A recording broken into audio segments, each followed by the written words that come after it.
estamos, la verdad, todos muy, muy cabreados. Sí, Pues sí, pues sí. sí, Así. sí, sí. Y la cosa... Que arde. En fin. No parece que remita. Ya me lo ha dicho Daina, antes de tú conectarte, que dice que el historiador, su marido, dice, bueno, yo, dice, a veces no quisiera, dice, hola, Luisa, dice, pero a veces no quisiera, dice, pero bueno, me dice cada cosa como... Sí, sí, es lo malo de estudiar historia, ¿no? Es porque mientras no estudias historia, tú puedes ir por la vida a la mar de optimista, ¿sabes? Es decir, así happy camper, ¿no? Pero claro, cuando estudias un poco de historia y ves cómo han ido pasando las cosas, bueno, pues que si el libro lo vamos a acabar con la Revolución del 48, así que ya vais a ver, ya vais, ya vais a ver cómo acabó la cosa, ¿no? En fin. Bueno, pero ahora estábamos en la década del 20 al 30. Estábamos en los orígenes del nazismo. Vaya, parece que estamos hablando de la actualidad. Pues casi, casi, Sí, sí. sí, sí. Parece que estamos de actualidad. En fin, bueno, estábamos Yo hablando... creía que hablabas del albise, perdón, Jorge. Sí, sí, claro, claro, claro. Es que, madre mía, la historia no se repite, pero uf, pero tiene una melodía de fondo, un leitmotiv que va repitiéndose de década en década. Bueno, decíamos que la semana pasada que necesitábamos hacer una introducción al estado de ánimo, al estado vital que había en el periodo entre las primeras dos, entre las dos guerras mundiales, entre 1920 y 1940. Y os propuse la semana pasada leer un texto al que yo le tengo mucho afecto.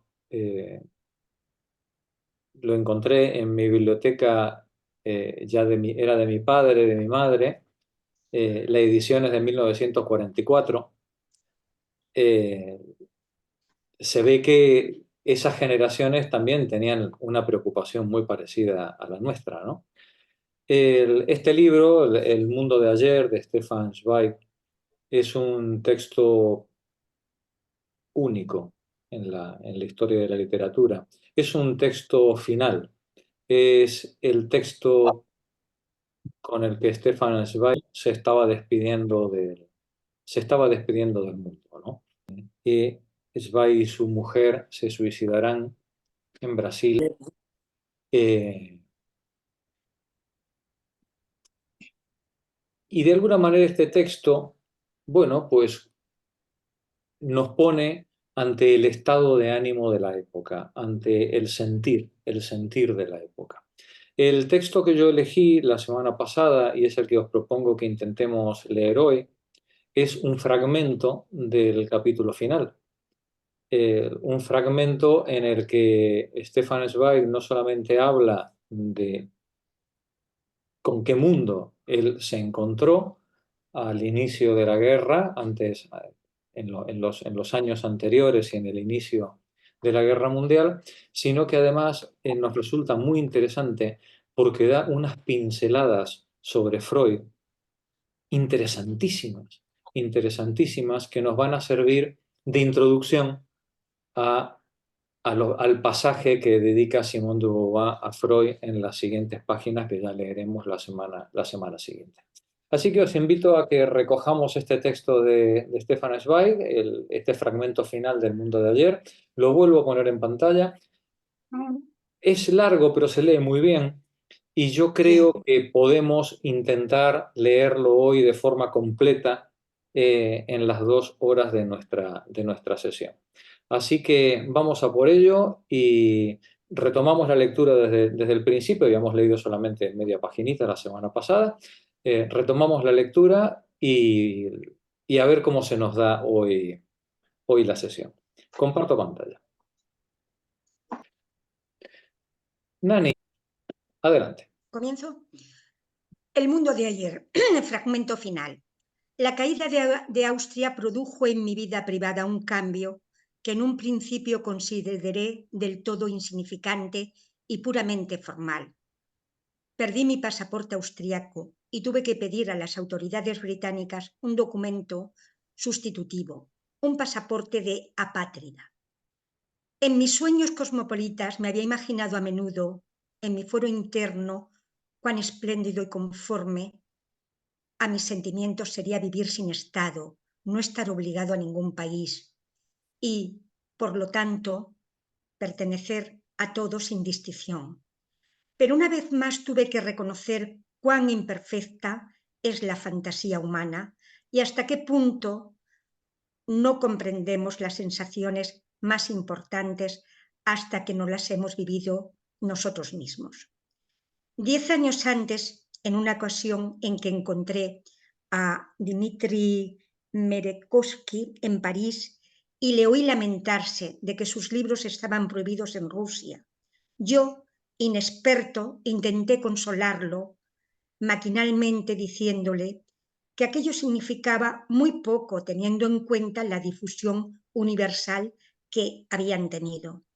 Pero luego, cuando mis libros desaparecieron de la lengua alemana, con qué claridad comprendí su queja de no poder publicar la palabra creada más que en traducciones, un medio diluido, cambiado.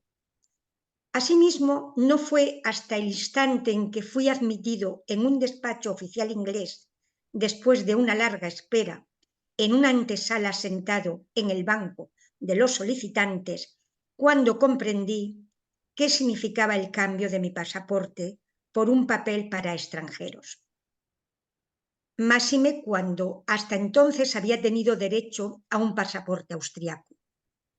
Cualquier funcionario austriaco del consulado o de la policía tenía la obligación de extendérmelo como a ciudadano de pleno derecho. En cambio, el documento de extranjero que me dieron los ingleses tuve que pedirlo. Era un favor, pero un favor que me podían retirar en cualquier momento. De la noche a la mañana había descendido un peldaño más. Ayer todavía era un huésped extranjero y, en cierto modo, un gentleman que gastaba allí sus ingresos internacionales y pagaba sus impuestos, y hoy me había convertido en un emigrado, un refugiado. Me rebajaron a una categoría inferior, aunque no deshonrosa. Además, de ahora en adelante debía solicitar cualquier visado extranjero en aquella hoja de papel, porque en todos los países desconfiaban de esa clase de hombres de los cuales, de repente, yo formaba parte, hombres privados de derecho y sin patria, a los que en caso de necesidad se los podía expulsar y devolver a su país como a los demás, si se convertían en una carga o permanecían allí demasiado tiempo. Y tuve que recordar las palabras que un exiliado ruso me había dicho años atrás. Antes el hombre solo tenía cuerpo y alma. Ahora, además, necesita un pasaporte. De lo contrario, no se le trata como a un hombre. Tremendo, tremendo. Aquí nos habíamos quedado la semana pasada, tremendo párrafo, en el cual Stefan Zweig pone blanco sobre negro el drama del refugiado, el drama de los refugiados.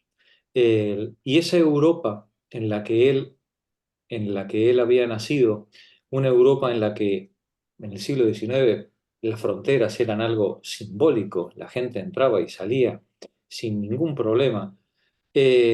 A partir del siglo XX se van a erizar de muros, impidiendo el movimiento de las personas. Terrible, terrible. Esa Europa solidaria que nosotros queríamos construir, entonces y hoy, otra vez erizada de alambradas y de muro. Antes el hombre solo tenía cuerpo y alma. Ahora, además, necesita un pasaporte. De lo contrario, y esta es la cuestión importante del párrafo, no se le considera en su humanidad, no se le trata como hombre. Una persona sin documento pierde todos sus derechos y con sus derechos su condición humana, Y su dignidad. efectivamente, que va asociada a ella. Mari, por favor, continúa tú. En efecto, En efecto, tal vez nada me muestra de modo más palpable la terrible caída que sufrió el mundo a partir de la Primera Guerra Mundial, como la limitación de la libertad de movimiento del hombre y la reducción de su derecho a la libertad. Antes de 1914, la tierra era de todos. Todo el mundo iba a donde quería y permanecía ahí el tiempo que quería. No existían permisos ni autorizaciones. Me divierte la sorpresa de los jóvenes cada vez que les cuento que antes de 1914 viajé a la India y a América sin pasaporte y que en realidad jamás en mi vida había visto uno. La gente subía y bajaba de los trenes y de los barcos sin preguntar ni ser preguntada.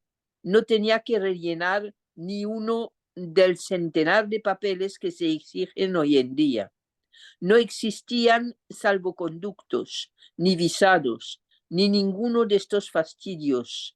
La misma frontera que hoy aduaneros, policías y gendarmes han convertido en una alambrada a causa de la desconfianza patológica de todos hacia todos, no representaban más que líneas simbólicas que se cruzaban con la misma despreocupación que el meridiano de Greenwich. Ay, me he perdido, sí.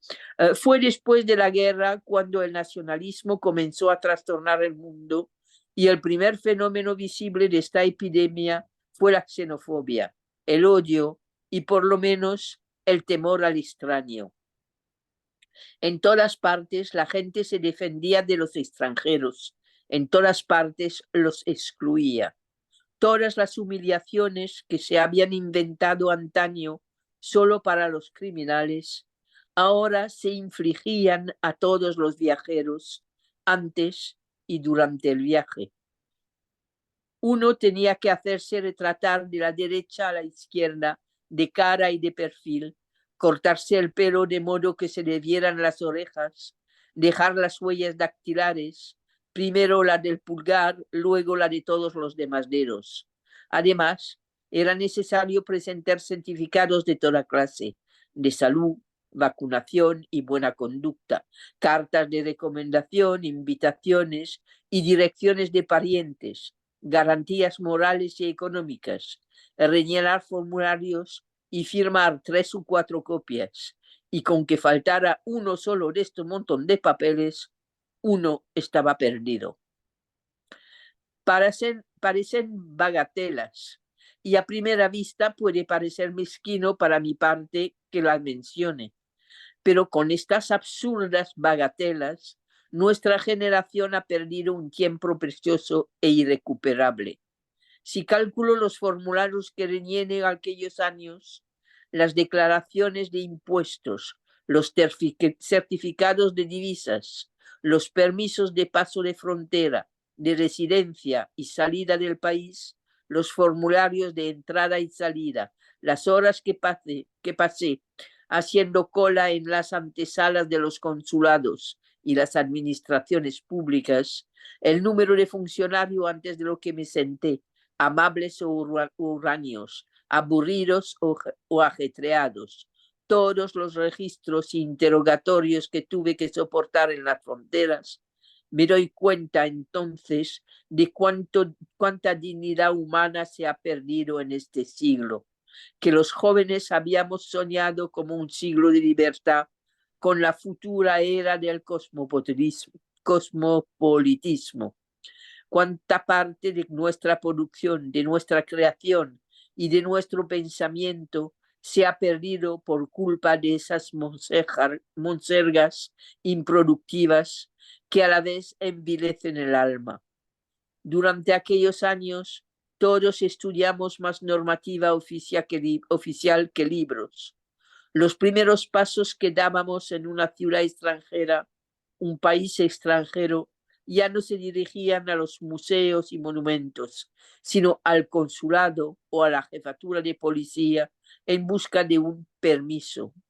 Cuando nos encontrábamos los mismos que antes solíamos hablar de una poesía de Baudelaire y discutíamos de diversos problemas con pasión intelectual. Ahora nos sorprendíamos hablando de affidavits y permiso, y que si debíamos solicitar un visado permanente o de turista, conocer a una funcionaria insignificante de un consulado que nos acortara el rato de espera era, en aquella década, más vital que la amistad de un Toscanini o de un Roland.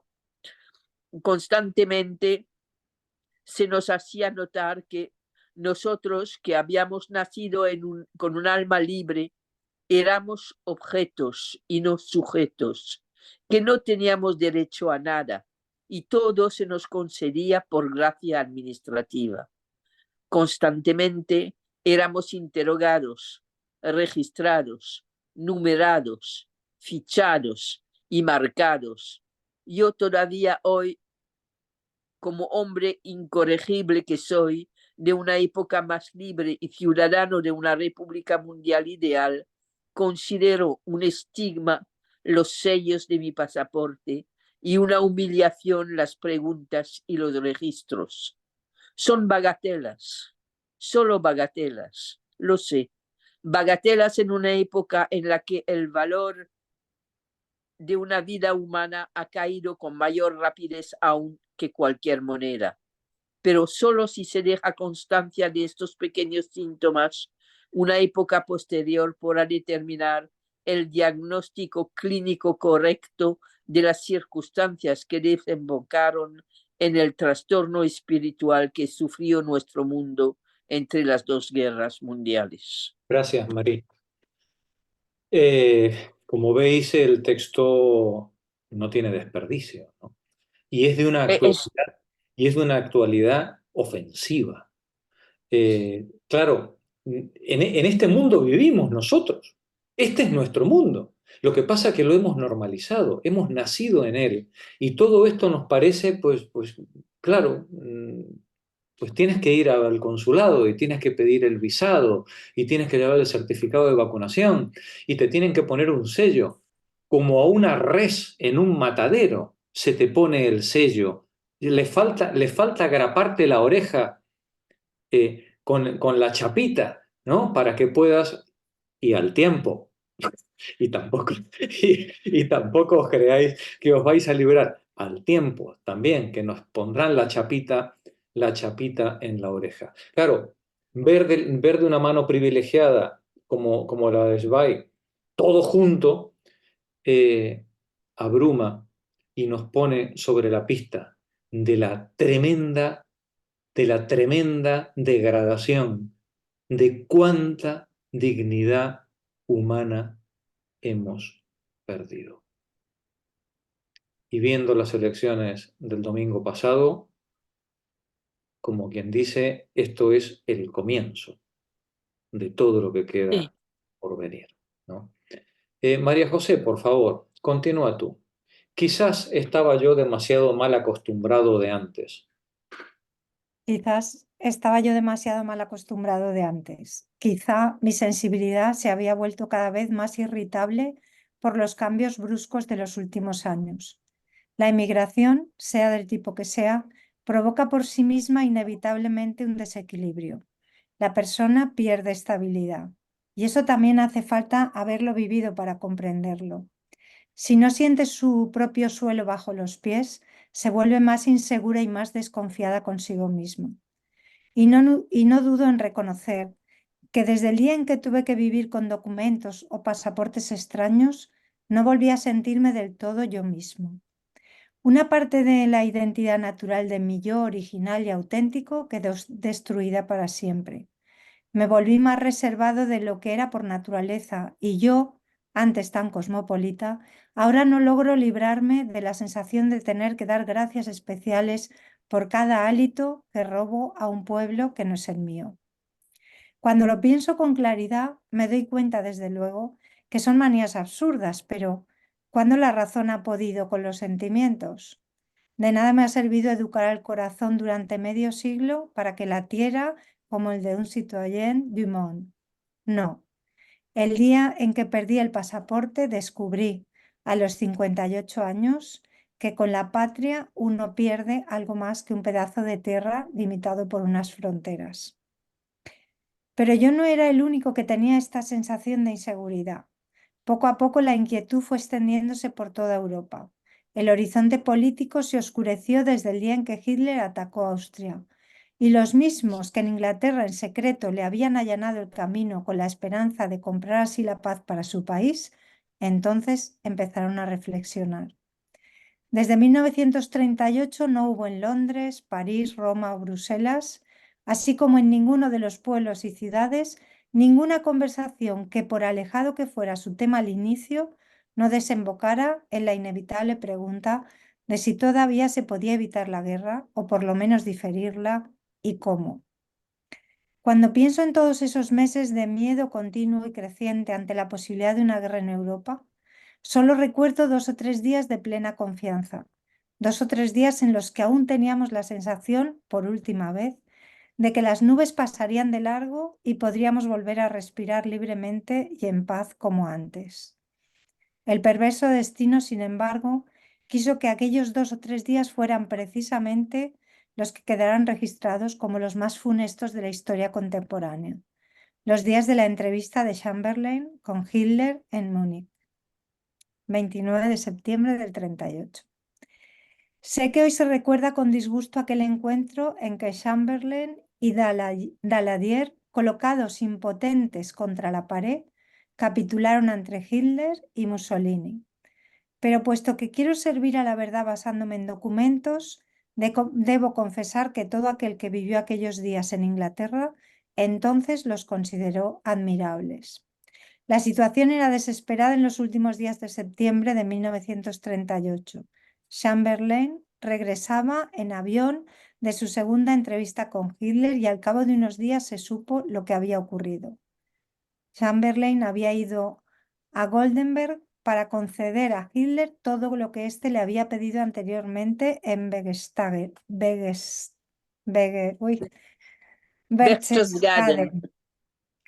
Pero lo que unas semanas antes le había parecido suficiente a Hitler, luego ya no satisfacía su histeria de poder. La política de apaisement y de try and try again había la fracasado. política de apaciguamiento, ¿no? De la época, ¿no? Y de intentar Inténtalo de nuevo, ¿no? Había fracasado estrepitosamente y en Inglaterra se había acabado de la noche a la mañana la época de la buena fe. Inglaterra, Francia, Checoslovaquia, Europa, solo podían escoger entre humillarse ante las perentorias ansias de poder de Hitler o plantarle cara con las armas. Inglaterra parecía dispuesta a todo. Ya no escondía sus preparativos bélicos, sino que exhibía públicamente su armamento. De repente aparecieron obreros excavando refugios antiaéreos en medio de los jardines de Londres, en Hyde Park, Regent's Park y sobre todo frente a la embajada alemana. Se movilizó a la flota. Los oficiales del Estado Mayor volaban sin parar entre París y Londres para decidir conjuntamente las últimas medidas. Los barcos que se dirigían a América eran abordados por extranjeros que querían ponerse a salvo antes de que fuera demasiado tarde. Desde 1914, Inglaterra no había conocido un despertar como aquel. La gente iba por la calle con un ademán más serio y pensativo. Miraba las casas y las calles rebosantes, pensando para sus adentros. ¿No se abatirán mañana las bombas sobre ellas? Y tras las puertas, todos se sentaban alrededor de la radio para escuchar las noticias. Una tensión tremenda, invisible pero perceptible, se había apoderado de todos y de cada segundo a lo largo y ancho del país. Gracias, María José. Magdalena, continúa tú, por favor. Después se celebró aquella histórica sesión del Parlamento en la que Chamberlain informó sobre su nuevo intento de llegar a un acuerdo con Hitler y sobre una nueva propuesta, la tercera, de ir a visitarlo en cualquier lugar de Alemania para salvar la seriamente amenazada paz. Todavía no había obtenido respuesta. Y entonces, en mitad de la sesión, llegó, calculado con exagerado dramatismo, el telegrama que anunciaba el consentimiento de Hitler y Mussolini a una conferencia conjunta en Múnich. Y en aquel momento, un caso prácticamente único en la historia de Inglaterra, el Parlamento inglés perdió los nervios. Los diputados se pusieron en pie de un salto, gritando y aplaudiendo. Las tribunas retumbaron de alegría. Hacía años que la honorable casa no había vibrado con tamaño estallido de júbilo como en aquella ocasión.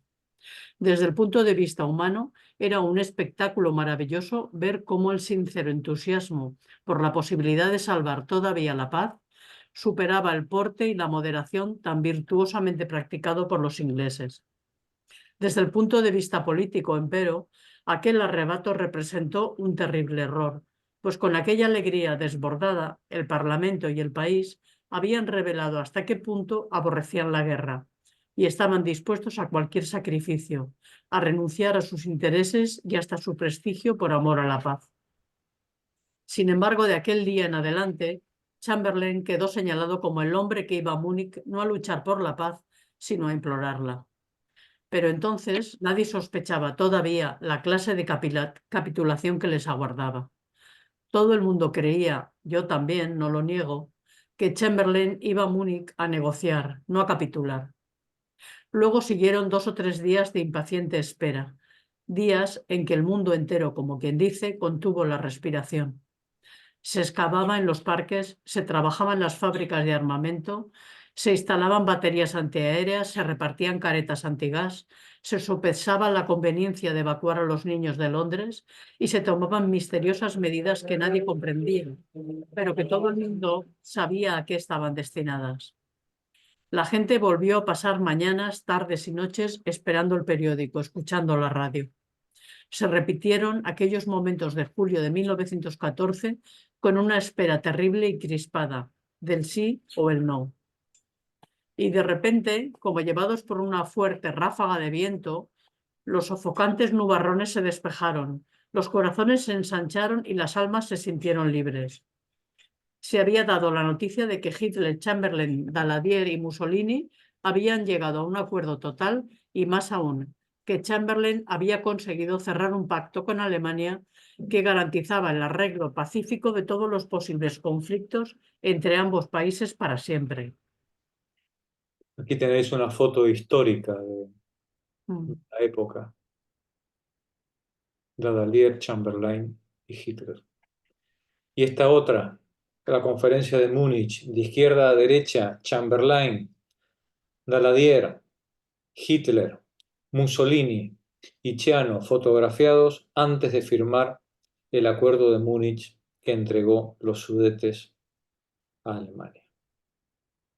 Y aquí una foto icónica también de la época, ¿no? Cuando vuelve Chamberlain, baja del avión y muestra ufano al pueblo la declaración firmada, el acuerdo firmado por Hitler, con el cual se creía que se iba a ganar la paz para nuestro tiempo. Continúa, Magdalena. Parecía una victoria decisiva de la tenaz voluntad de paz de un hombre de Estado, por sí mismo soso e insignificante, y todos los corazones latieron de gratitud hacia él en aquel momento. Por radio se oyó primero el mensaje Peace for our time, que anunciaba a nuestra sufrida generación que podíamos volver a vivir en paz y contribuir a la construcción de un mundo nuevo y mejor. Y miente quien quiera negar a posteriori lo mucho que nos embriagaron aquellas palabras mágicas. Pues, ¿quién podía creer que un hombre que regresaba preparado para una entrada triunfal era un hombre derrotado? Si la gran masa de Londres hubiera sabido la hora exacta de la llegada de Chamberlain en la mañana de su regreso de Múnich, centenares de miles de personas habrían invadido el aeródromo de Croydon para saludar y vitorear al hombre que, según creíamos todos en aquel momento, había salvado la paz de Europa y el honor de Inglaterra. Luego salieron los periódicos a la calle. Las fotografías mostraban a un Chamberlain. Su rostro severo normalmente recordaba la cabeza de un pájaro irritado, orgulloso y sonriente en la puerta del avión, agitando el histórico documento que anunciaba Peace for Our Time y que él traía a su pueblo como valiosísimo regalo. Por la noche ya se pasaba la escena en los cines. La gente saltaba de los asientos, gritando y vitoreando, casi abrazándose, con el sentimiento de la nueva hermandad que se iniciaba entonces en el mundo. Para toda persona que en aquel momento estallaba en Londres, en Inglaterra, aquel fue un día inolvidable que prestó alas al espíritu. En aquellos históricos días me encantaba pasear por las calles para impregnarme con más intensidad de su atmósfera, para respirar con todos los sentidos, en el sentido más propio de la palabra, el aire del momento. Los obreros habían dejado de excavar en los parques. La gente los rodeaba riendo y charlando, pues gracias a la Peace for Our Time, los refugios antiaéreos ya no eran necesarios.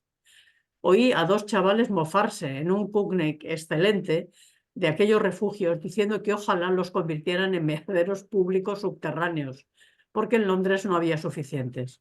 ¿Os dais cuenta de el espíritu, ¿no? El espíritu de la época, ¿no? Se ha firmado el documento, ya no hacen falta los refugios antiaéreos. ¿Sabéis que en esta última semana, después de la bravuconada de Macron con lo de mandar soldados a Ucrania, un par de ministros europeos han empezado a recomendar volver a construir refugios, ¿no? Hay que, cuando uno lee estas cosas, cuando uno lee a Stefan Zweig y uno lo compara con el periódico de todos los días, entra vértigo de darse cuenta de las similitudes por las cuales la corriente de nuestra historia va entrando, ¿no? Es terrible. Llega hasta el siguiente punto, por favor. Todos los presentes se rieron y todo el mundo parecía más animado, devuelto a la vida, como las plantas después de la tempestad. Caminaban más erguidos que el día anterior, con los hombros más ligeros y en sus ojos ingleses, por lo general tan fríos, centelleaba un brillo de alegría. Las casas parecían más luminosas desde que la gente sabía que no las amenazaban las bombas. Los autobuses más elegantes, el sol más radiante. La vida de miles y miles de personas sublimada y fortalecida por aquella sola palabra embriagadora. Yo notaba, como también a mí me embriagaba la euforia. Caminaba incansable, cada vez más deprisa y más ligero. También a mí me llevaba la hora de confianza reavivada, con más fuerza y alegría. En la esquina de Piccadilly de pronto se me acercó alguien precipitadamente. Era un funcionario del gobierno inglés al que en realidad conocía muy poco, un hombre impasible y reservado. En circunstancias normales nos habríamos saludado cortésmente y nada más, y a él no se le habría ocurrido dirigirme la palabra, pero en aquella ocasión venía a mi encuentro con los ojos chispeantes. ¿Qué le ha parecido, Chamberlain? ¿Qué le ha parecido Chamberlain? Me preguntó radiante de alegría. Nadie confiaba en él, pero ha obrado correctamente. No ha transigido y así ha salvado la paz. Gracias, Magdalena. Pilar, continúa tú, por favor. Ha salvado la paz. Era la opinión de todos. Era la opinión de todos, también la mía aquel día. Y el día siguiente también fue un día feliz. Los periódicos se mostraban unánimes en su júbilo. Los valores de la bolsa subieron espectacularmente. Por primera vez desde hacía años llegaban voces de amistad desde Alemania y en Francia proponían levantar un monumento a Chamberlain. Pero ay, solo fue la última llamarada de un fuego que iba a extinguirse definitivamente. En los días siguientes empezaron a filtrarse los fatales detalles. Cuán absoluta había sido la capitulación ante Hitler y cuán ignominiosa la entrega de Checoslovaquia, a la que se había garantizado ayuda y apoyo. Y hacia el fin de semana ya era público que ni siquiera la capitulación había satisfecho a Hitler y que incluso antes de que se hubiera secado la firma del pacto, él ya lo había violado en todos sus puntos. Sin ninguna clase de escrúpulos, Goebbels proclamó entonces públicamente y a los cuatro vientos que en Múnich habían acorralado a Inglaterra contra la pared. La gran luz de la esperanza se había apagado, pero había brillado durante un día o dos y nos había calentado los corazones. No quiero ni puedo olvidar aquellos días. Desde el momento en que supimos la verdad de lo ocurrido en Múnich, paradójicamente yo no vi en Inglaterra sino a muy pocos ingleses. La culpa fue mía, pues los evitaba, o mejor dicho, evitaba entrar en conversación con ellos, aunque tenía la obligación moral de admirarlos más que nunca. Eran generosos. Daos cuenta la situación que tiene, en la que se encuentra ahora Stefan Zweig. Él es austríaco. Él es austríaco. Él es un exiliado, pero su acento, su atuendo, su manera de estar en el mundo es austríaca. Y por tanto, él piensa, como ocurrió una y otra vez en Norteamérica, recordemos que a todos los inmigrantes japoneses los metieron en campos de concentración, ¿no? Una y otra vez, claro, pues él, de alguna manera, era la cara visible de una potencia enemiga a partir de ese momento, pese a ser él un exiliado. Continúa, por favor, Pilar. Eran generosos con los refugiados, que llegaban a tropeles, mostraban hacia ellos una compasión de lo más noble y un interés caritativo. Pero entre ellos y nosotros se iba alzando una especie de muro interior que separaba los dos lados. A nosotros ya nos había sucedido, a ellos todavía no. Nosotros comprendíamos lo que había ocurrido y lo que ocurriría, y ellos todavía se negaban a comprenderlo, en parte en contra de su propia conciencia. Intentaban, a pesar de todo, perseverar en la ilusión de que una palabra era una palabra y un pacto era un pacto, y que se podía negociar con Hitler si se le hablaba sensata y humanamente. Entregados durante siglos a la noción de derecho por su tradición democrática, los círculos dirigentes ingleses no podían o no querían reconocer que a su lado se instalaba conscientemente una nueva técnica de cínica amoralidad y que la nueva Alemania anulaba todas las reglas de juego vigentes en las relaciones entre los pueblos y en el marco del derecho, tan pronto como las encontraba incómodas. A los ingleses de mente clara y perspicaz, que desde hacía tiempo habían renunciado a cualquier tipo de aventuras, les parecía improbable que aquel hombre que había conseguido tanto, tan rápida y fácilmente, se atreviera a ir más lejos. No dejaban de creer y esperar que primero iría contra los otros, preferentemente Rusia. Esta era la cuestión, esta era la gran esperanza de todos estos besugos, ¿no? De que, bueno, de que Hitler, si hacemos un pacto con él, irá primero contra esos asquerosos comunistas, ¿no? ¿Eh? Continúa. Pero Jorge, Y, perdona que interrumpa. Es que parece ser que estamos actualmente en lo que está pasando. Es que se me está poniendo la piel de... El otro día leía a uno que decía que si quieres que si quieres que te hagan spoiler sobre lo que está ocurriendo y va a ocurrir, léete El mundo de ayer de Stefan Zweig. ¿Vale? Si lo tienes blanco sobre negro. Parece el telediario. Continúa, Pilar. y que entre tanto se podría llegar a algún acuerdo con él. Nosotros, en cambio, sabíamos que se podía esperar de él lo más monstruoso como lo más natural. Todos teníamos grabada en la pupila la imagen de un amigo asesinado, de un camarada torturado, y por ello nuestros ojos eran más duros, más penetrantes e inflexibles. Los proscritos, los perseguidos y los desposeídos de nuestros derechos sabíamos que no existía ningún pretexto demasiado absurdo ni demasiado falso cuando se trataba de robo y de poder. Y así, los que habíamos sido puestos a prueba y los que todavía estaban expuestos a ella, los emigrados y los ingleses, hablábamos lenguas diferentes. No creo exagerar si digo que, salvo un minúsculo número de ingleses, nosotros éramos los únicos en Inglaterra que no se engañaban respecto al alcance total del peligro. Como en otro tiempo en Austria, también en Inglaterra, me había sido destinado prever lo inevitable con más claridad, con el corazón roto y una perspicacia torturadora, solo que, como extranjero, como huésped tolerado, no podía lanzar un grito de alarma.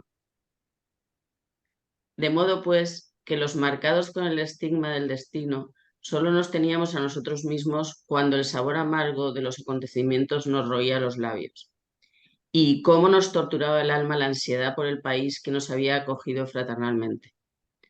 Las horas de amistad que pude compartir con Sigmund Freud en aquellos últimos meses antes de la catástrofe me demostraron de un modo inolvidable que incluso en las horas más tenebrosas, una conversación con un intelectual de gran talla moral puede ofrecer un inmenso y reconfortante consuelo al alma.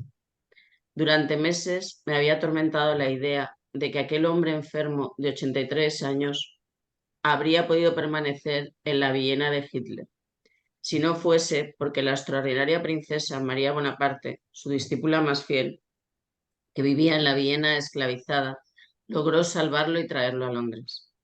Fue uno de los grandes y felices días de mi vida, aquel en que leí en la prensa que el más venerado de mis amigos, a quien ya creía perdido, había llegado a la isla y así regresaba del Hades. Un momentito, Pilar. Bueno, Freud no quería de ninguna manera irse de Alemania, ¿no? Pero bueno, finalmente los amigos consiguieron convencerlo y ahí parece ser que María Bonaparte tuvo un papel fundamental y consiguieron sacarlo. De ahí que la casa museo que hoy tenemos, la que está en Viena, es una réplica de la antigua casa de él, y sin embargo la verdadera, entre comillas, casa museo de Freud es la que está en Londres, porque es donde él se llevó todo lo que pudo y donde pasó su último tiempo de vida. Luego veremos algunas fotos. Vamos a leer el texto en azul, que es una aclaración que yo os he incorporado para este momento histórico. Continúa, Pilar. Hitler asaltó el poder en enero de 1933 en Alemania y comenzaron los años de creciente terror. Parte de la familia de Freud logró salir de Viena, excepto 4 de las 5 hermanas de Freud, que se quedaron y acabaron asesinadas en los campos de concentración. En mayo ardió en Berlín una hoguera con los libros escritos por autores judíos. Antes de quemar los de Freud, un funcionario leyó: contra la sobrevaloración de la vida sexual destructora del alma, en nombre de la nobleza del espíritu humano, ofrezco a las llamas los escritos de un tal Sigmund Freud. Freud comentó: ¿qué progresos estamos haciendo? En la Edad Media me hubieran quemado a mí. Hoy se conforman con quemar mis libros. Freud no tenía intenciones de marcharse, pero en un allanamiento del edificio donde funcionaba la editorial psicoanalítica, que también era el de su vivienda, los nazis se llevaron a su hijo Martín.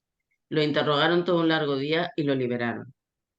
Y una semana después hicieron lo mismo con su hija Ana, apresada en el cuartel general de la Gestapo vienesa. Eso convenció a Freud de la necesidad de partir. El 4 de junio de 1938, junto a su mujer Martha Bernays y su hija, Freud inició su viaje al exilio, enfermo, deteriorado, viejo y frágil. Antes debió firmar un documento elaborado por los nazis que decía: yo, profesor Freud, confirmo por la presente que después de la anexión de Austria al Reich he sido tratado por las autoridades germanas y particularmente por la Gestapo con todo el respeto y la consideración debidos a mi reputación científica, que he podido vivir y trabajar en completa libertad, así como proseguir mis actividades en todas las formas que deseara, que recibí pleno apoyo de todos los que tuvieran intervención en ese respecto y que no tengo el más mínimo motivo de queja. Nada era verdad. Freud entonces preguntó si podía agregar una frase al texto y escribió: de todo corazón puedo recomendar la Gestapo a cualquiera. Es increíble. Luego decimos lo del Eros y el Tánatos, ¿no? Es increíble en ese momento en el que Freud se la está jugando toda, ¿no? Que le surja este ánimo irónico, ¿no? De decir, pues mira, te voy a dejar la puntilla, te voy a dejar la puntilla puesta, ¿no? De todo corazón puedo recomendar a la Gestapo a cualquiera. Y el funcionario que le recibe el documento es tan burro que ni siquiera se da cuenta que se están burlando de él, ¿no? Están tan convencidos de su superioridad que dicen, mira, hasta este viejo judío de porquería, ¿no? Se da cuenta de lo importantes que somos los de la Gestapo, ¿no? Termina el párrafo. La casa de Freud fue asaltada por bandas de las SS que se llevaron 6.000 chelines. Freud, al enterarse, dijo que a él nunca se le había pagado tanto por una sola visita. Nunca había cobrado una sesión. Madre mía. Bueno, este texto es una efemérides de Ornstein. Lo tenéis en página 12, La muerte digna de Freud, publicado en 2022. Pero fíjate, de nuevo es la necesidad de blanquear lo que están haciendo, ¿no? O Sí, sea, quiero decir, tienes que tener por escrito, de su puño y letra. claro, porque ellos no son ladrones, asesinos ni torturadores. Es decir, ellos solamente tratan a criminales, ¿no? Eh, y entonces Freud, como es una persona que todo el mundo respeta, pues tiene que reconocer que la gran Alemania está ahí, ¿no? Y que respeta sus derechos y libertades. Es tremendo, tremendo el asunto. Vamos a ver, vamos a ver cómo describe Stefan Zweig a Freud. Monse, por favor, continúa tú. Había conocido en Viena a Sigmund Freud. Había conocido en Viena a Sigmund Freud, ese espíritu grande y fuerte que como ningún otro de nuestra época había profundizado, ampliándolo en el conocimiento del alma humana, en una época en que todavía era amado y combatido como hombre huraño, obstinado y meticuloso, fanático de la verdad, pero a la vez consciente de los límites de toda verdad. Me dijo un día, existe tan poca verdad al 100% como alcohol puro. Qué humildad. Esta es la humildad del gran científico, ¿no? Decir, bueno, pues todo lo que decimos son opiniones más o menos fundamentadas, más o menos pensadas, reflexionadas, contrastadas, pero existe tan poca verdad como el alcohol puro, ¿no? Continúa. Se había distanciado de la universidad y de sus cautelas académicas a causa del modo impertérrito con que se había aventurado en las zonas terrenales y subterráneas del instinto, hasta entonces nunca pisadas y siempre evitadas con temor, es decir, precisamente la espera que la época había solemnemente declarado tabú. Sin darse cuenta de ello, el mundo del optimismo liberal se percató de que aquel espíritu no comprometido con su psicoanálisis le socavaba implacablemente las tesis de la paulatina represión de los instintos por parte de la razón y el progreso, y de que ponía en peligro su método de ignorar las cosas molestas con la técnica despiadada de sacarlas a la luz. Pero no fue solo la universidad, ni solo la camarilla de los médicos de los nervios pasada de moda, los que hicieron causa común contra aquel incómodo intruso, sino que fue el mundo entero, todo el viejo mundo, el viejo modo de pensar, la convención moral, toda la época que veía en él a aquel que quita el velo y eso le daba miedo. Todo el viejo mundo veía en Freud al que quita el velo, al que quita el velo, y eso le daba miedo. Continúa. Poco a poco se organizó un boicot médico en su contra, él perdió el consultorio y como no se podía rebatir científicamente su tesis, ni siquiera sus planteamientos más osados, se intentó liquidar sus teorías de los sueños a la manera vienesa, esto es, ironizando y banalizándolas como temas jocosos de conversaciones sociales. Solo un reducido grupo de fieles seguidores se reunían alrededor del solitario maestro en tertulias semanales en las que fue tomando forma la nueva ciencia del psicoanálisis.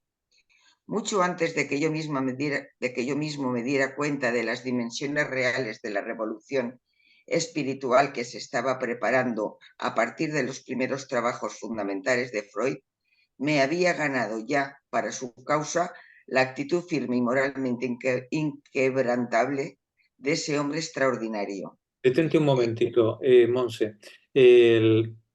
Uno de los trabajos de divulgación más espectaculares que tenemos sobre el psicoanálisis y Freud es de Stefan Zweig. Él dedicó un texto en la colección que se llama La curación por el espíritu. Él dedica un capítulo entero, que son como 70 páginas, a Freud con una rigurosidad extrema, ¿eh? Si de verdad queréis, alguna de vosotras queréis entrar a ver de qué va eso del psicoanálisis, no hay mejor introducción para los legos que este texto de Stefan Zweig, ¿vale? Continúa, por favor, Monse.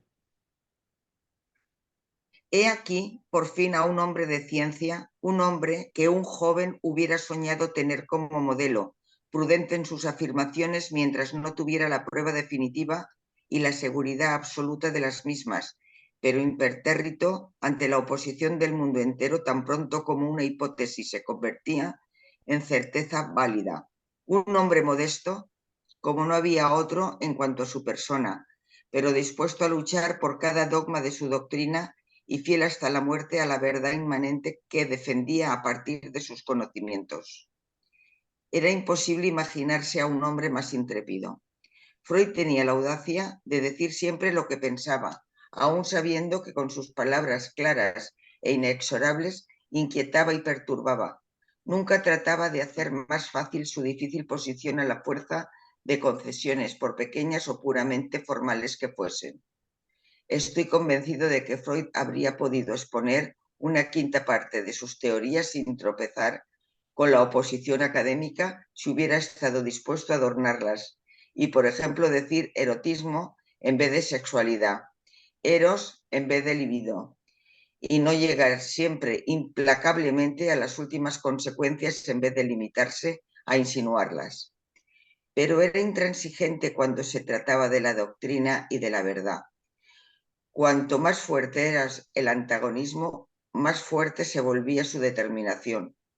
Cuando busco un símbolo para el concepto de coraje moral, el único heroísmo en la tierra que no reclama víctimas ajenas, veo siempre ante mí el bello, claro y humano rostro de Freud, con sus oscuros ojos de mirada sincera y serena.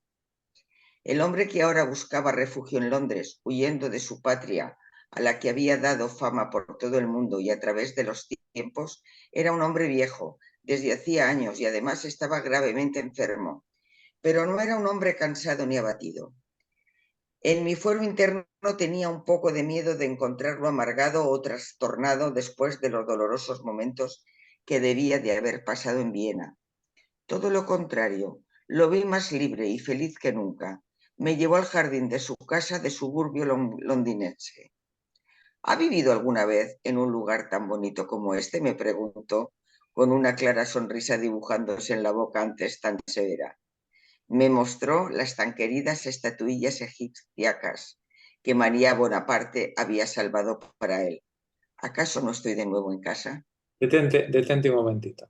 Bueno, pues veis este hombre ya mayor, después de la tragedia de su exilio involuntario, después de haber vivido toda la violencia nazi, o por lo menos parte, no se enteró él, afortunadamente, del asesinato de sus hermanas, ¿no? No lo conoció. Pues este hombre seguía mostrando un lado feliz, ¿no? Un lado feliz, un lado satisfecho con la vida que tenía, dice. No era un hombre cansado ni abatido. En mi fuero interno tenía un poco de miedo de encontrarlo amargado o trastornado después de los dolorosos momentos que debía de haber pasado en Viena. Todo lo contrario. Lo vi más libre y feliz que nunca. Me llevó al jardín de su casa del suburbio londinense. ¿Ha vivido alguna vez en un lugar tan bonito como este? Y también del cáncer de mandíbula que tenía y la prótesis con la que se tenía que poner para poder hablar o comer. Claro, claro, claro. Voy a compartir con pantalla con vosotras para que veáis la casa de Freud en Londres. Realmente bonita. Sí, hombre. La casa típica Londinense. londinense. ¿Ha visto un lugar tan bonito como este? El interior. ¿Veis todas las estatuillas, todas las figurillas, ¿no? egipcíacas, dice, ¿no? Que María Bonaparte le había salvado y había conseguido llevar a... Era un gran coleccionista. Él coleccionaba objetos históricos, antropológicos, arqueológicos, de todos sitios, ¿no? Ahora veremos algunos detalles de su colección. Mirad qué silla. Tan bonita.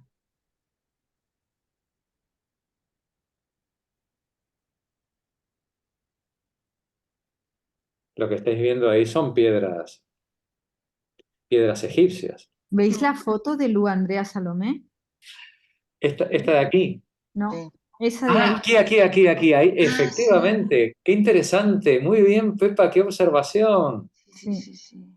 Ahí tenemos la foto de Luz. Sí, señor. Qué grande. Aquí tenemos ejemplos de amuletos fálicos, por supuesto, como no podía ser de otra manera en el psicoanálisis. Ejemplos de sus vitrinas. Era un gran coleccionista. Los jarrones de cerámica ática, del siglo IV, del siglo V, magníficos.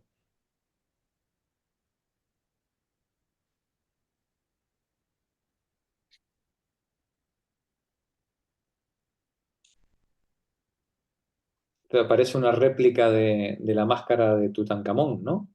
Mm.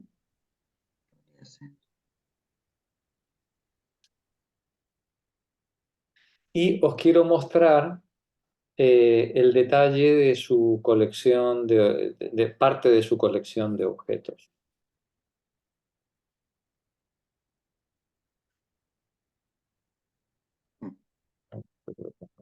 Sí. A ver.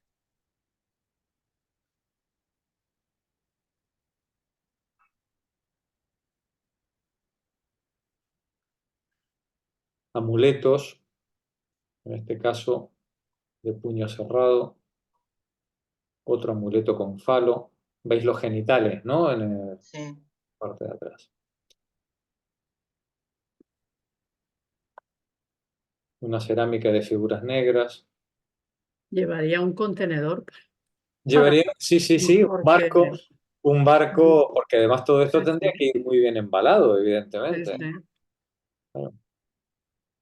Me imagino que todo esto es lo que se conserva, que tú decías, Jorge, en el Museo de Londres, De ¿no? lo que él pudo, claro, lo que No ha él se vuelto, no llevó. ha vuelto a su Viena natal, sino que se ha No, quedado en Londres, como todo lo que... sí, estas son fotos que yo he tomado de la Casa Museo de Londres. En Sí. Viena hay, pero lo de Viena es una especie de chiste, ¿no? De Porque reproducción, sí, una especie de nosotros lo reproducción. vimos cuando estuvimos en la casa de Freud y además la habían trasladado en la misma calle a otro sitio y ahí habían puesto una especie de representación del despacho y del diván. ¿Os dais cuenta que era un amante de lo histórico, ¿no? Un amante de la profundidad de la cultura, tratar de comprender, de sentir a nuestros antepasados en estas hermosas figurillas. Mirad aquí a Isis, la figurita de Isis con Horus. Podría ser la Virgen María, ¿verdad? Ujú. Le quitas el disco solar. Pero también el concepto de expoliación no estaba en ese momento. No, claro. Todo esto él lo compraría, me imagino, pues, o se lo regalarían, o lo compraría pues a, a comerciantes, por no decir traficantes, claro, pues lo que había en la época, ¿no?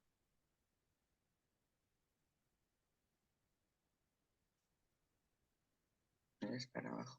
Como veis, de todo el mundo, ¿no? Tenemos objetos. Mirad qué broche para un vestido de la ópera, ir a la ópera con...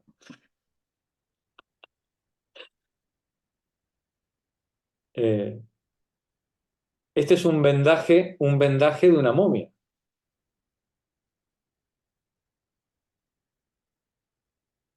Otro vendaje de la momia, hecho en lino, ¿no?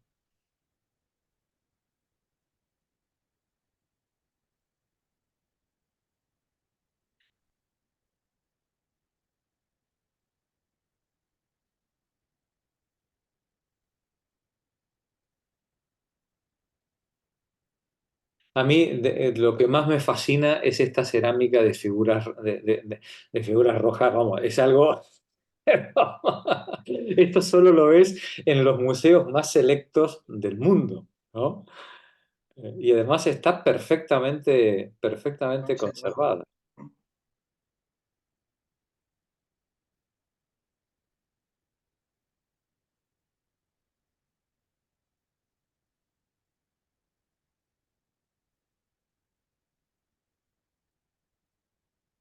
Esta es una ofrenda a Ishtar. eh, es religión mesopotámica.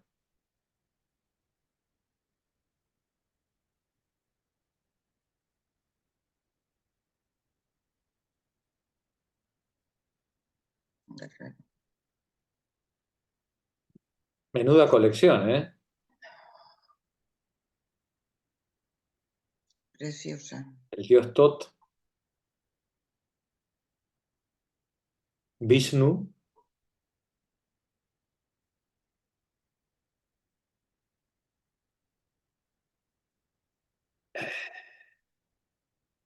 casi nada, ¿no? Preciosa. Casi nada. Continuamos con la lectura.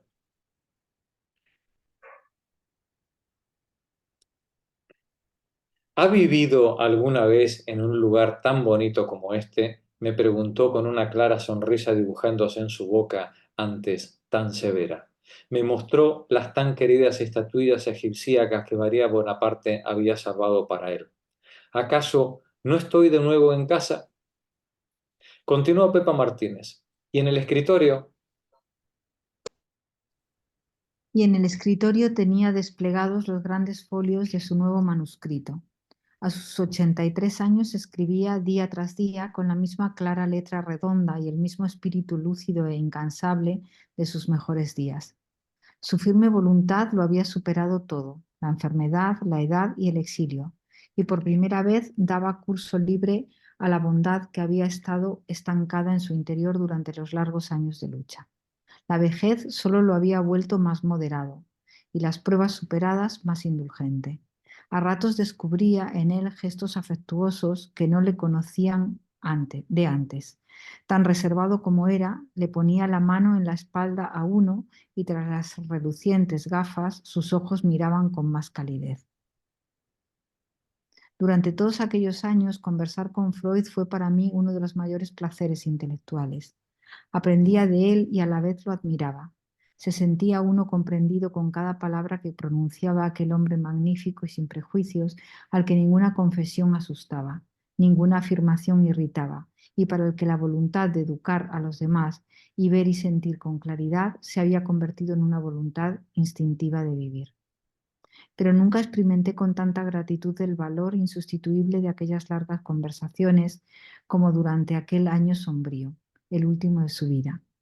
Tan pronto como uno entraba en su habitación, quedaba excluida de la misma, por decirlo así, la locura del mundo exterior.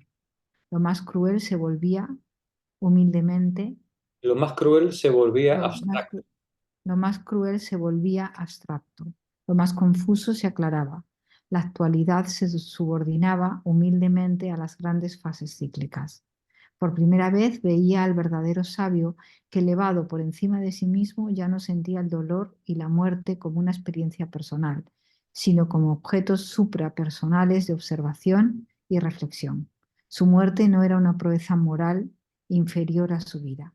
Freud sufría horriblemente entonces a causa de la enfermedad que había de arrebatárnoslo.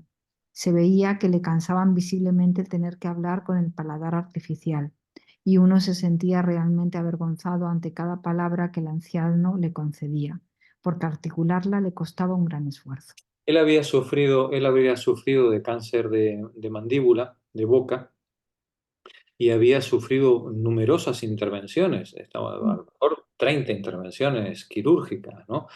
Y el pobre hombre sufría mucho con los dolores que le llevaba tanto la enfermedad como la recuperación de las sucesivas intervenciones, y no obstante mantenía una firme actitud y voluntad de seguir hablando y seguir compartiendo con los demás el conocimiento. Continúa, Pepa. Es que le costaba mucho hablar y necesitaba una prótesis para comer y para hablar. Y cuando habla en esa entrevista tan bonita que le hacen al final de su vida, que se llama El valor de la vida, en algún momento cuando habla de la prótesis la maldice, pero dice, pero bueno, pero gracias a ella puedo comer y me puedo seguir comunicando, ¿no? Es como que Claro, siempre veía, ¿no? la parte buena de incluso en el sufrimiento de las cosas que le estaban pasando, ¿no? Las que sí, tenía, la parte positiva, sí. entiendo yo. Adelante, Pepa. Eh, se veía que le cansaba visiblemente, ¿Día que le veía que le cansaba? cansaba visiblemente el tener que hablar con el paladar artificial y uno se sentía realmente avergonzado ante cada palabra que el anciano le concedía, porque articularla le costaba un gran esfuerzo. Pero no abandonaba al amigo. Para su espíritu de acero representaba una ambición especial el mostrar a los amigos que su voluntad seguía siendo más fuerte que los viles tormentos que el cuerpo le infligía. Con la boca deformada por el dolor, siguió escribiendo en su escritorio hasta el último día, e incluso de noche, cuando el sufrimiento le atormentaba el sueño. Su sueño sano y profundo, que durante 80 años había sido la fuente de su energía, se negaba a tomar somníferos o cualquier clase de inyección estupefaciente. No quería que ni por una hora la claridad de su espíritu se amortiguara por obra de los sedantes. Prefería sufrir y permanecer despierto, pensar en medio de suplicios a no pensar, héroe del espíritu hasta el último momento, el último de todos. Fue una lucha terrible y más grandiosa a medida que se prolongaba. A cada momento la muerte proyectaba su sombra con más claridad sobre su rostro. Le hundía las mejillas, le esculpía las cejas en la frente, le sesgaba la boca. La entorpecía la palabra en los labios. Solo contra los ojos no podía hacer nada el tétrico verdugo. Contra aquella atalaya inexpugnable desde la cual aquel espíritu heroico contemplaba el mundo. Los ojos y el espíritu permanecieron claros hasta el final. En una de mis últimas visitas llevé conmigo a Salvador Dalí. En mi opinión, el pintor de más talento de la nueva generación que admiraba enormemente a Freud. Y mientras yo hablaba con el maestro, él dibujó un esbozo suyo. Nunca me atreví a enseñárselo a Freud porque Dalí, clarividente, había incluido ya la muerte en él. Gracias, Pepa. De nada. Eh, Dalí se ve que como estaba con el tema del surrealismo y el inconsciente y los sueños, ¿no? Estaba empeñado en poder ver al maestro y además por contarle al maestro pues cómo él interpretaba el tema del arte y del inconsciente. Y todo indica que para Freud fue una visita bastante pesada y aburrida, porque además Dalí no se enteraba de que a Freud no le interesaba un pimiento la conversación con él. Pero claro, como era un hombre tan ególatra, Dalí, pues bueno, pues él insistía e insistía. Bueno, el asunto es que en esta visita hizo este tremendo dibujo de Freud. Veamos las palabras de Sigmund Freud. Nunca he visto un ejemplo más completo de español. ¡Qué fanático! Tremendo. Bueno, no obstante, el pobre Stefan Zweig fue con toda la ilusión a presentarle a Dalí al maestro y quedó para el recuerdo, quedó para la memoria, para la historia, este tremendo y estos otros que nunca, que parece ser que se conocieron con posterioridad, ¿no? Donde él ha ido ensayando su percepción.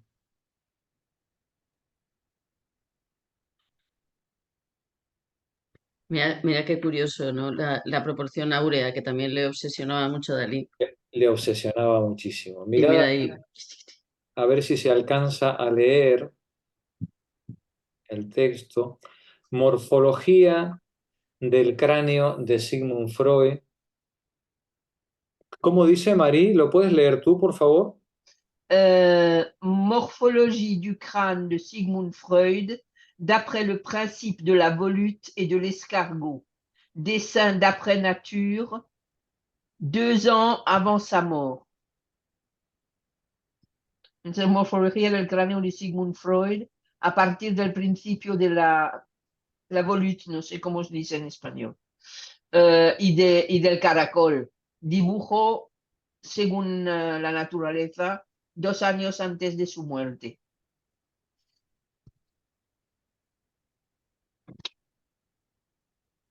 Bueno, evidentemente Dalí, como pintor, era un puro genio, ¿no?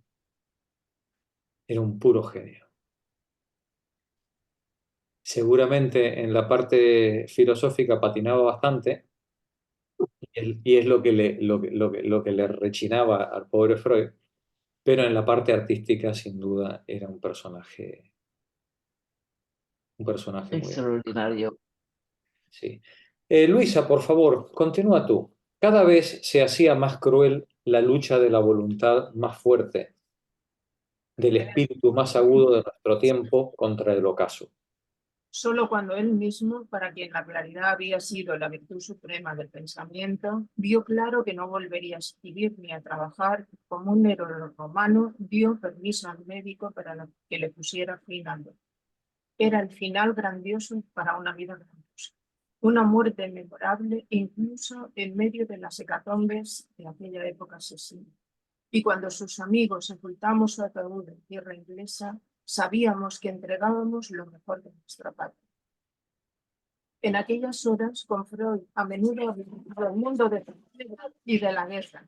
Como persona estaba profundamente conmovido, pero como pensador no le sorprendía en absoluto aquel escalofriante estallido de este año. Siempre lo había tachado de pesimista, decía, porque negaba la supremacía de la cultura sobre los instintos. Ahora se podía ver horriblemente confirmado, y en verdad no estaba nada orgulloso de ello. Su opinión de que la barbarie, el elemental instinto de destrucción, era inestirpable en la raza humana, quizá en siglos venideros encontraría un modo, al menos en la vida común de los pueblos, de reprimir tales instintos. En la vida cotidiana, sin embargo, subsistían en la naturaleza humana más íntima como fuerza inestirpable y quizá necesaria. Le preocupaba más en sus últimos días el problema del judaísmo y su tragedia. Para este caso, el científico no poseía ninguna fórmula y su espíritu lúcido ninguna respuesta. Recientemente había publicado su estudio sobre Moisés, en el que lo presentaba como un no judío, sino como egipcio, y con esta afirmación, científicamente difícil de justificar, hirió tanto a los judíos creyentes como a los judíos con conciencia natural. Ahora lamentaba la publicación de ese libro en la hora más funesta para el judaísmo. Ahora que todo les quita, yo les quito a su mejor. Fijaos qué curioso, ¿no? Es decir, ese tremendo texto que es el Moisés, es algo, si no lo conocéis, por favor, id corriendo a haceros con él, ¿vale? Es algo fascinante. Nosotros lo hemos trabajado en profundidad en la historia de la filosofía, cuando hicimos la historia del judaísmo, los viernes, ¿os acordáis, no? Hemos trabajado este texto. Pero este texto tan tremendo que es un antes y un después en la manera en la que leemos la figura de Moisés, Freud se arrepiente de haberlo escrito precisamente, no por el contenido del texto, sino por la oportunidad, ¿no? Si en este momento tan terrible en el que los judíos están siendo perseguidos y están siendo machacados, ahora que todo se les quita, yo les quito a su paladín, a su mejor personaje mítico, ¿no? Continúa, por favor. Tuve que darle la razón en el sentido de que los judíos se habían vuelto 7 veces más sensibles, pues en medio de la omnipresente tragedia mundial, Ellos eran sus auténticas víctimas y lo eran en todas partes, ya que azorados ya antes del golpe, sabían que toda la abominación primero se desplomaría sobre ellos y multiplicada por 7, y que el hombre más rabioso de odio de todos los tiempos trataría de humillarlos y perseguirlos, precisamente a ellos, hasta los confines de la tierra e incluso bajo tierra.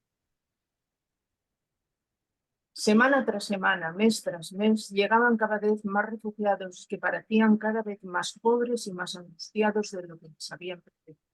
Los primeros, los que habían salido de Alemania con más premura, aún no habían podido salvar la ropa, las maletas y los enseres de la casa, y muchos incluso algún dinero. Pero cuanto más tiempo habían confiado en Alemania, cuanto más les había costado desprenderse de su amada patria, más severamente habían sido castigados. Primero les quitaron la provisión, les prohibieron la entrada a los teatros, cines y museos, y a los investigadores el acceso a las bibliotecas. Seguían por allí fidelidad o pereza o por cobardía u orgullo. Preferían ser humillados en su patria a humillarse como pordioseros en el extranjero. Luego se les privó del personal de servicio, se les quitó las radios y los teléfonos, las viviendas, después las viviendas mismas. A continuación se les obligó a llevar dorada la estrella de David para que todo el mundo lo reconociera, los evitara y los escarneciera en la calle como a leprosos, expulsados y proscritos. Se les privó de todos los derechos, se ejerció sobre ellos con sadismo toda clase de violencia física y psíquica, y de repente se convirtió en espeluznante verdad el viejo dicho popular ruso del saco de mendigo y de la cárcel nadie está salvo. Al que no se marchaba se le mandaba a un campo de concentración donde la disciplina alemana ablandaba hasta el más orgulloso. Y después, una vez desposeído de todo, se le expulsaba del país con un solo traje y 10 marcos en el bolsillo, sin preguntarle a dónde quería ir. Y entonces hacían cola en la frontera, imploraban en los consulados, casi siempre en mano, pues ¿qué país quería gente desvalijada y pordiosera? ¿Qué país quería gente desvalijada y pordiosera? Qué actual, ¿no? Qué terrible. Continúa, Luisa. Nunca olvidaré el cuadro que se me ofreció a la vista una vez que entré en una agencia de viajes en Londres. Estaba abarrotado de refugiados, casi todos judíos, y todos querían ir a mí. Les daba igual a qué país, a los hielos del Polo Norte o a la hirviente caldera de las arenas del Sahara. Lo importante era irse lejos, muy lejos, pues el permiso de residencia había caducado y tenían que proseguir su camino, emprender viaje con mujer e hijos en otros lugares, bajo otras estrellas, a un mundo de habla extraña entre las personas a las que no conocían y que no querían forasteros. Encontré allí a un vienés, en otro tiempo rico industrial y a la vez uno de nuestros coleccionistas de arte más importante. De momento no lo reconocí, de tan vívido, viejo y cansado como estaba. La debilidad le obligaba a apoyarse en la mesa con ambas manos. Le pregunté dónde quería ir. No lo sé. ¿Quién nos pregunta hoy lo que queremos? Uno va allí donde le permiten ir. Alguien me ha dicho que aquí se puede obtener un visado para el tío sangriento. El corazón me dio un vuelco. Un hombre viejo y agotado, con hijos y nietos, que tiembla con la esperanza de poder trasladarse a un país que nunca ha visto en un mapa, solo para ir tirando, para pedir limosna y seguir siendo un extraño y un inútil. A su lado, alguien preguntó con ansia desesperada el modo de llegar a Shanghái, pues le habían dicho que los chinos todavía cogían a refugiados y así se amontonaban unos al lado de otros. Ex-catedráticos, ex-directores de banco, ex-comerciantes, ex-hacendados, ex-músicos, todos ellos dispuestos a arrastrar las miserables ruinas de su existencia allá donde fueren, por tierra y por mar, a hacer cualquier cosa, a soportar cualquier cosa, pero lejos de Europa, lejos, lejos. Era un grupo fantasmal, pero lo más trágico para mí era pensar que aquellas 50 personas maltratadas representaban solo la dispersa y minúscula vanguardia del inmenso ejército de 5, 8 o quizá 10 millones de judíos que ya estaban a punto de marchar tras ellos. De todas las personas desposeídas y por si eso fuera poco, pisoteadas luego por la guerra que esperaban los envíos de las instituciones de beneficencia. los permisos de las autoridades y el dinero para el viaje. Una masa gigantesca que, criminalmente espantada y huyendo con pánico del incendio hitleriano, asediaba en las estaciones de tren en todas las fronteras y llenaban las cárceles. Todo un pueblo expulsado al que se negaba el derecho a su pueblo y, sin embargo, un pueblo que durante 2000 años no había deseado otra cosa que no tener que emigrar y nunca más sentir bajo sus pies en reposo una tierra tranquila y pacífica. Gracias, Luisa. De nada, es demoledor. Demoledor, demoledor. Julián, por favor, continúa tú. Pero lo más trágico de esta tragedia judía. Pero lo más trágico de esta tragedia judía del siglo era que quienes la padecían no encontraban en ella sentido ni culpa. Todos los desterrados de los tiempos medievales, sus patriarcas y antepasados, sabían como mínimo por qué sufrían, por su fe y por su ley. Poseían todavía como talismán del espíritu lo que los de hoy día han perdido hace tiempo: la confianza absoluta en su Dios. Vivían y sufrían con la orgullosa ilusión de haber sido escogidos por el Creador del mundo y de los hombres para un destino y una misión especiales, y la palabra promisoria de la Biblia era para ellos mandamiento y ley. Cuando se los lanzaba a la hoguera, apretaban contra su pecho las sagradas escrituras, y gracias a este fuego interior no sentían tanto el ardor de las llamas asesinas.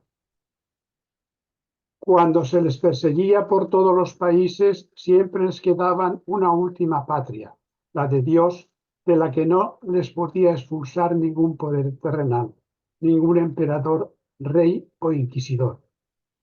Mientras la religión los mantenía unidos, era una comunidad y por consiguiente una fuerza. Cuando se les expulsaba y perseguía, expiaban la culpa de haberse separado conscientemente de los demás pueblos de la tierra a causa de su religión y sus costumbres. Los judíos del siglo, en cambio, habían dejado de ser una comunidad desde hacía tiempo. No tenían una fe común, consideraban su judaísmo más una carga que un orgullo y no tenían conciencia de ninguna misión.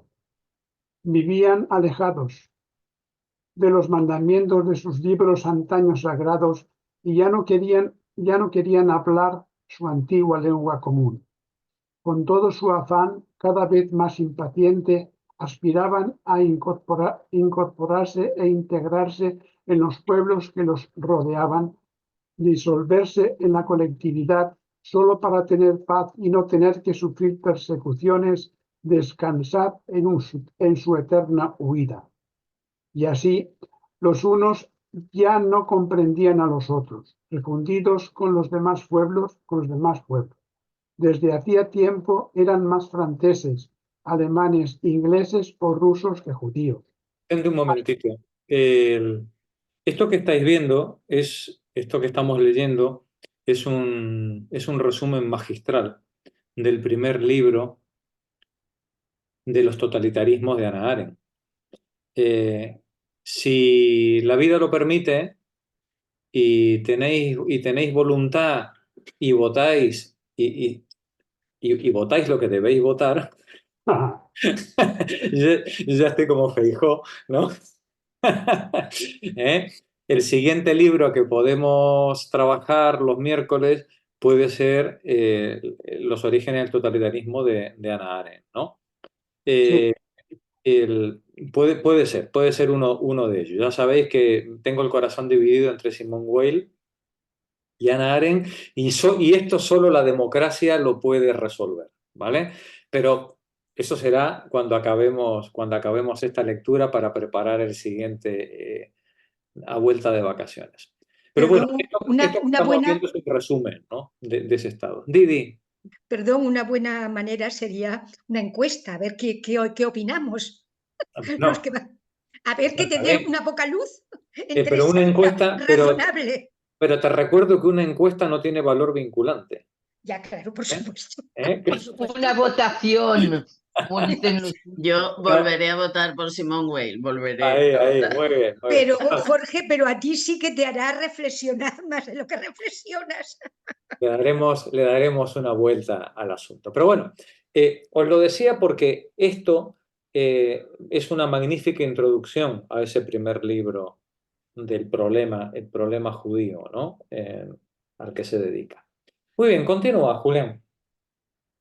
Hasta hoy, cuando se les amontona y se les barre de las calles como inmundicia, los directores de banco expulsados de sus palacios berlineses, los servidores de las sinagogas excluidos de las comunidades ortodoxas, los catedráticos de filosofía de París y los cocheros rumanos, los lavadores de cadáveres y los premios Nobel, los cantantes de concierto y las plañideras, los escritores y los destiladores, los hacendados y los desheredados, los grandes y los pequeños, los devotos y los ilustrados, los usureros y los sabios, los sionistas y los asimilados, los adkenazis, judíos de Europa Central, y los safardíes, los justos y los pecadores, y tras ellos la atónita multitud de los que creían haber escapado hace tiempo de la maldición,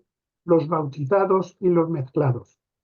Hasta hoy, digo, por primera vez durante siglos, no se ha obligado a los judíos a volver a ser una comunidad que no sentían como suya desde tiempos inmemoriales, la comunidad del Éxodo que desde Egipto se repite una y otra vez. Pero ¿por qué este destino les estaba reservado a ellos y solo a ellos? ¿Cuál era la causa, el sentido y la finalidad de esta absurda persecución? Se les expulsaba de sus tierras y no se les daba ninguna otra. Se les decía: no queremos que habitéis entre nosotros, pero no se les decía dónde tenían que vivir. Se les achacaba la culpa y se les negaban los medios para expiarla, y se miraban los unos a los otros con ojos ardientes en el momento de la huida y se preguntaban: ¿por qué yo? ¿Por qué tú? ¿Por qué yo y tú? A quien no conozco, cuya lengua no comprendo, cuya manera de pensar no entiendo, a quien nada me da. ¿Por qué todos nosotros? Y nadie sabía la respuesta, ni siquiera Freud, la cabeza más clara de la época, con quien yo hablaba a menudo aquellos días, veía una solución o un sentido a tal absurdo. Pero quizás el sentido último del judaísmo sea el de repetir una y otra vez, a través de su existencia misteriosamente perdurable, la eterna pregunta de Job a Dios para que no sea totalmente olvidada en la tierra. Nada hay más fantasmagórico que quien se creía muerto y enterrado hacía tiempo vuelva a aparecerse en la vida con la misma forma y figura. Había llegado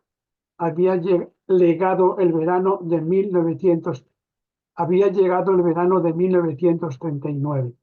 Múnich había pasado ya a la historia con su breve ilusión de Hitler había Paz para nuestro tiempo. Hitler había atacado y anexionado la mutilada Checoslovaquia, rompiendo juramentos y promesas. Klaipėda, ciudad de Lituania, había sido ocupada.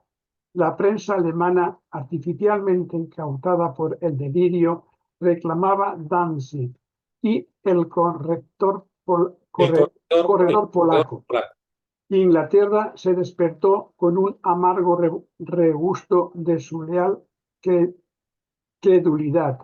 Incluso la gente sencilla e inculta, que todo por instinto aborrecía la guerra, empezó a exteriorizar con vehemencia su enojo. Todos los ingleses, normalmente tan reservados, le dirigían a uno la palabra. El portero que guardaba nuestro espacioso bloque de pisos, el lead boy del ascensor, la camarera que arreglaba las habitaciones. Nadie entendía muy bien lo que pasaba, pero todo el mundo recordaba una cosa, algo irremediablemente manifiesto, que Chamberlain, el primer ministro de Inglaterra, había volado 3 veces a Alemania para salvar la paz y que ninguna de las concesiones hechas de buena fe habían satisfecho a Hitler. En el Parlamento inglés se oyeron de pronto palabras duras. Stop agresión. Por doquier se veían preparativos para, o más propiamente dicho, contra la inminente guerra. De nuevo se comieron sobre Londres los globos de defensa. Todavía tenían el inocente aspecto de elefante de juguete para niños. De nuevo se abrieron los refugios antiaéreos y se revisaron las caretas antigas que se habían distribuido. La situación se había vuelto tan tensa como un año antes, quizás incluso más, pues esta vez el gobierno ya no tenía detrás a una población cándida e ingenua, sino a una decidida y exasperada. Gracias, Julián. Nani, continúa tú. Yo había abandonado Londres durante aquellos meses para retirarme al campo en Bath. En toda mi vida no había sentido de un modo más cruel la impotencia del hombre frente a los acontecimientos mundiales. He aquí a un hombre despierto, pensante, que trabajaba al margen de la política, consagrado a su trabajo y dedicado, tranquilo y tenaz, a transformar sus años en obras. Y allá, en algún lugar invisible, una docena de otros hombres a los que no conocía ni había visto nunca, unos cuantos en la Wilmerstrand de Berlín, otros en el Kaiser de París y otros más en el Palacio Venecia de Roma, en el Downing Street de Londres, esos 10 o 20 hombres, muy pocos de los cuales habían demostrado hasta el momento una sensatez y una habilidad especiales, hablaban, escribían, telefoneaban y pactaban cosas que los demás no sabíamos. Detente un momento. Este es un párrafo tremendo, porque está presente en nuestra vida. Nos dice, yo me había ido a retirarme al campo. En toda mi vida no había sentido de un modo más cruel la impotencia de un ser humano, de un individuo, frente a los acontecimientos mundiales. He aquí a una persona despierta, pensante, concienciada, diríamos hoy, que trabajaba, que no me metía en política, consagrado a mi trabajo, dedicado, tranquilo. Y allá, en algún lugar, invisibles, una docena de otros hombres, de otros seres humanos, de esos que nosotros decimos los hombres de negro, ¿no? Una docena de otros personajes a los que no conocía ni había visto nunca, unos cuantos en la Wilhelmstrasse de Berlín, otros en el Quai d'Orsay de París, otros más en el Palacio Venecia de Roma o en Downing Street en Londres. 10 o 20 personas, muy pocos, de los cuales habían demostrado hasta el momento una sensatez y una habilidad especiales, hablaban, escribían, telefoneaban y pactaban cosas que los demás no sabíamos. Nuestra vida, el futuro de la humanidad, estaba en manos de una docena de 20 personas, absolutamente desconocidas, la mayoría de ellos, y que tenían en su mano ese destino. Continúa. Tomaban decisiones en las que no teníamos arte ni parte y de cuyos detalles no llegábamos a enterarnos, y sin embargo disponían así, irrevocablemente, de mi vida y la de todos los europeos. Mi destino estaba en sus manos y no en las mías. Nos aniquilaban o nos perdonaban la vida. A nosotros, impotentes, nos concedían la libertad o nos esclavizaban. Decidían la guerra o la paz para millones de seres. Y heme a mí sentado en mi habitación, como todos los demás, indefenso, como una mosca, impotente, como un caracol, mientras estaba en juego mi muerte o mi vida, mi yo, más íntimo y mi futuro. Los pensamientos que se formaban en mi cerebro, los proyectos nacidos o todavía por nacer, mi sueño y mi vigilia, mi voluntad, mis bienes, todo mi ser. Todo mi ser, todo mi ser, todo mi ser estaba en sus manos. Esa veintena de personajillos, esa veintena de personajillos decidían la guerra o la paz para millones de seres humanos. Igual que hoy, igual que hoy. Y heme aquí, sentado en mi habitación, como todos los demás, indefenso como una mosca, impotente como un caracol, mientras estaba en juego mi muerte o mi vida, mi yo más íntimo y mi futuro, los pensamientos que se forman en mi cerebro, los proyectos nacidos o todavía por nacer, mi sueño, mi vigilia, mi voluntad, mis bienes, todo mi ser en las manos de 20 personajillos desconocidos. Heme sentado, continúa. Esperando con ansiedad y la vista fija en el vacío, como un condenado en su celda, encerrado entre cuatro paredes y encadenado en una espera absurda y lánguida. Y los compañeros de cautividad preguntando a diestra y siniestra, aconsejando y charlando, como si ninguno de nosotros supiera o pudiera saber cómo y qué decidirán respecto a nosotros. Sonaba el teléfono y un amigo me preguntaba qué opinaba. Tenía ante mí el periódico que me desconcertaba más aún. Escuchaba la radio y un comentario contradecía el anterior. Salía a la calle y la primera persona con la que tropezaba me pedía la opinión, a mí, tan ignorante como ella. ¿Habría guerra o no? Y yo, en mi ansiedad, también preguntaba, hablaba, charlaba y discutía, aún sabiendo de sobra que todo conocimiento, toda experiencia y toda previsión adquiridas o inculcadas a lo largo de los años eran fútiles ante las decisiones de aquella docena de extraños y que, por segunda vez en el transcurso de 25 años, me encontraba de nuevo, sin fuerza ni voluntad, frente al destino y los pensamientos latían, vacíos de sentido, en mis doloridas sienes. Al final, no pude soportar la gran ciudad por más tiempo. ¿Me he perdido? Perdón. Porque en cada esquina los póster, los carteles pegados me acometían con palabras chillonas, como perros hostiles, y también porque, sin querer, podía leer los pensamientos en la frente de los miles de seres que pasaban por mi lado como una exhalación.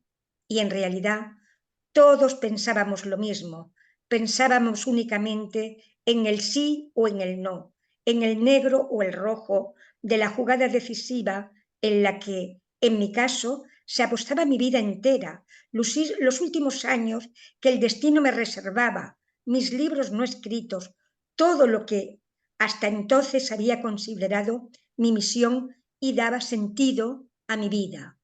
Bueno, Pero veis la calidad, ¿no? La calidad del texto que estamos leyendo, ¿no? Es una joya literaria. Pero lo tremendo de este texto es que salta los decenios desde 1940 y nos vuelve a interpelar otra vez en este mundo en el que estamos viviendo, otra vez al filo de una guerra en la que una docena de personajuelos, que no conoce nadie, la mayoría de ellos, va a decidir o no sobre nuestro destino.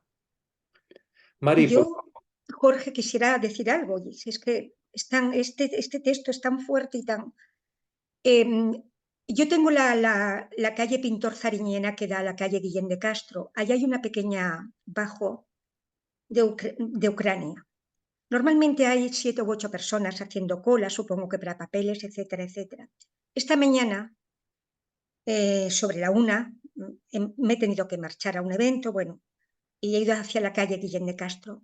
La cola de personas que había daba la vuelta a 2 calles más transversales.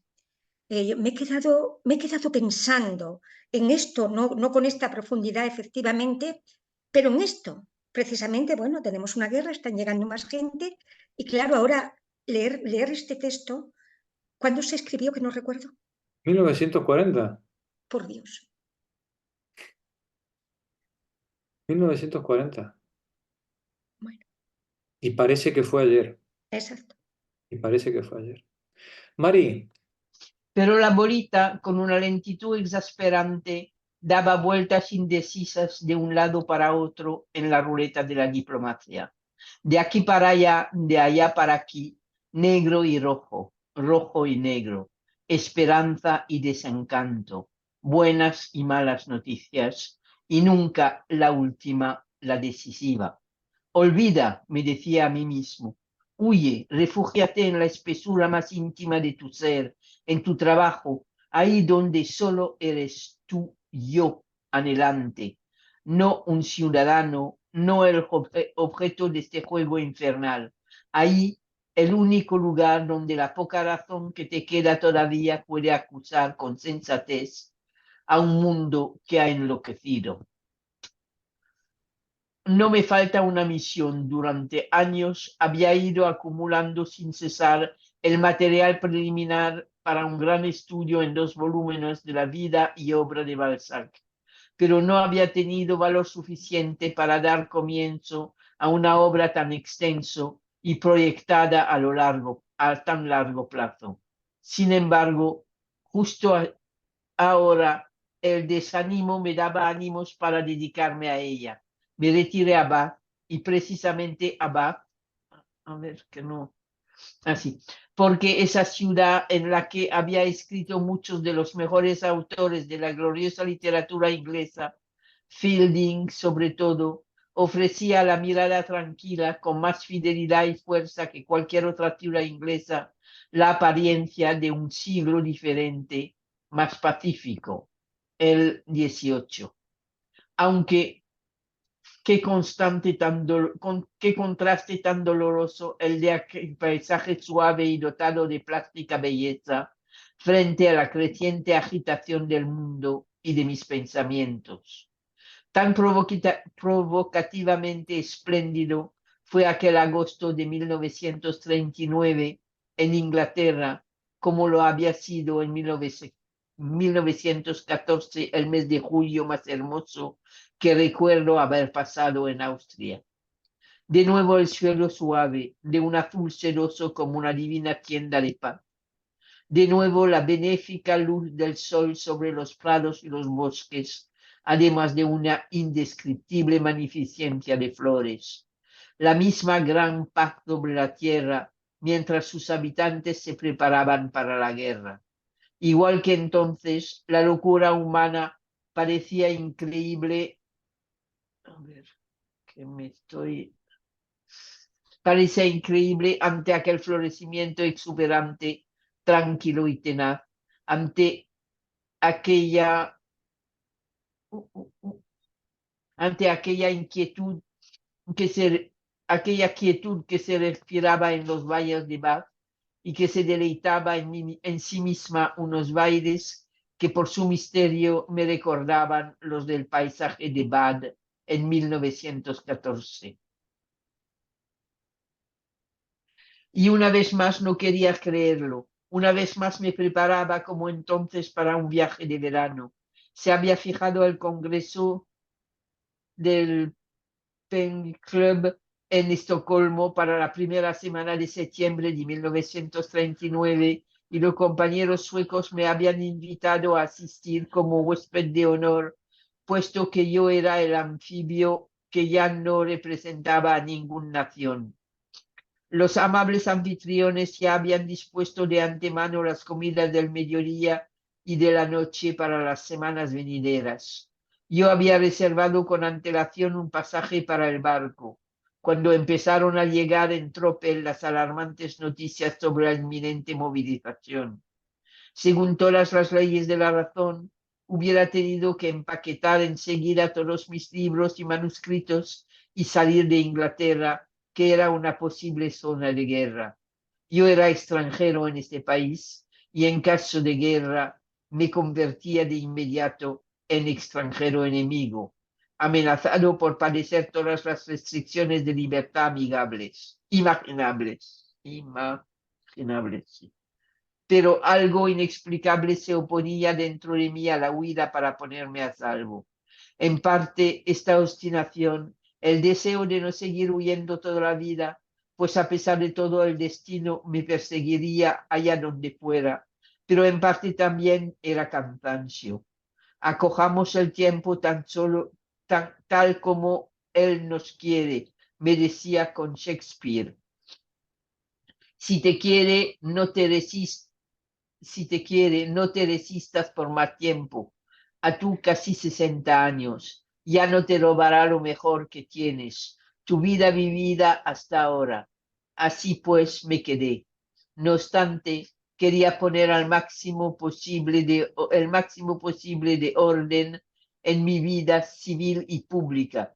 Y como tenía intención de volverme a casar, no quería perder un instante.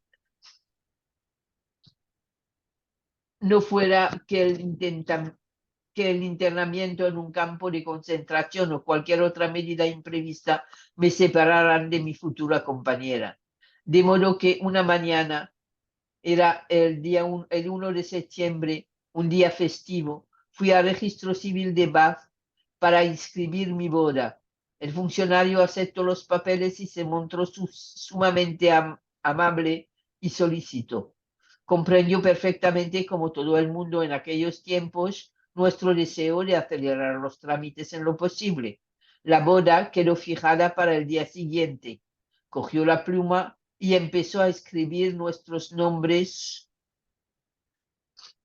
en el registro con letra redondilla. En aquel momento serían las 11. Se abrió de golpe la puerta de la habitación contigua. Irrumpió en la nuestra un funcionario joven que se ponía la chaqueta mientras caminaba. Los alemanes han invadido Polonia, es la guerra, anunció a grito en aquella sala silenciosa. La noticia me golpeó el corazón como un martillazo, pero el corazón de nuestra generación ya estaba acostumbrado a tomar clase de golpes duros, a toda clase de golpes duros. No necesariamente significa la guerra, dije yo, necesariamente convencido, pero el funcionario por poco se enfadó conmigo. No, gritó furioso, ya basta, no podemos tolerar que esto se repita cada 6 meses. Tiene que terminar. Gracias, María. Magdalena, continúa tú. Mientras tanto, el otro funcionario, que había empezado a redactar nuestro certificado de matrimonio, dejó caer la pluma con ademán pensativo. Al fin y al cabo, debió de pensar, nosotros éramos extranjeros y en caso de guerra nos convertiríamos automáticamente en enemigos. No sabía si, dadas las circunstancias, era lícito permitirnos contraer matrimonio. Dijo que lo lamentaba, pero que prefería pedir instrucciones a Londres. Los 2 días siguientes fueron días de espera, esperanza y miedo. 2 días de terrible tensión. En la mañana del domingo, la radio dio la noticia de que Inglaterra había declarado la guerra a Alemania. Fue una mañana singular. Nos alejamos de la radio, que había lanzado al espacio un mensaje que iba a durar siglos, un mensaje destinado a transformar totalmente nuestro mundo y la vida de cada uno de nosotros. Un mensaje que encerraba la muerte para miles de los que lo escuchaban en silencio. Aflicción y desventura, desesperación y amenaza para todos nosotros. Un mensaje del que quizá no se sacaría la lección hasta el cabo de años y más años. Una vez más era la guerra. una guerra más terrible y de peores consecuencias que cualquier anterior. Una vez más se terminaba una época, una vez más empezaba una época nueva. Permanecíamos en silencio en la habitación, de pronto sumida en una quietud sepulcral y evitábamos mirarnos. De fuera llegaba el gorjeo despreocupado de pájaros, que en su frívolo juego amoroso se dejaban llevar por el suave viento, y los árboles se balanceaban en el dorado resplandor de la luz, como si sus hojas quisieran tocarse tiernamente como labios amorosos. Una vez más, la viejísima madre naturaleza no sabía nada de las angustias de sus criaturas. Fui a mi habitación y coloqué mis cosas en una maleta. Si se confirmaba lo que había predicho un amigo que ocupaba un cargo importante, en Inglaterra los austriacos nos contarían entre los alemanes y cabía esperar que nos impusieran las mismas restricciones. Quizás aquella misma noche ya no me dejarían dormir en mi cama.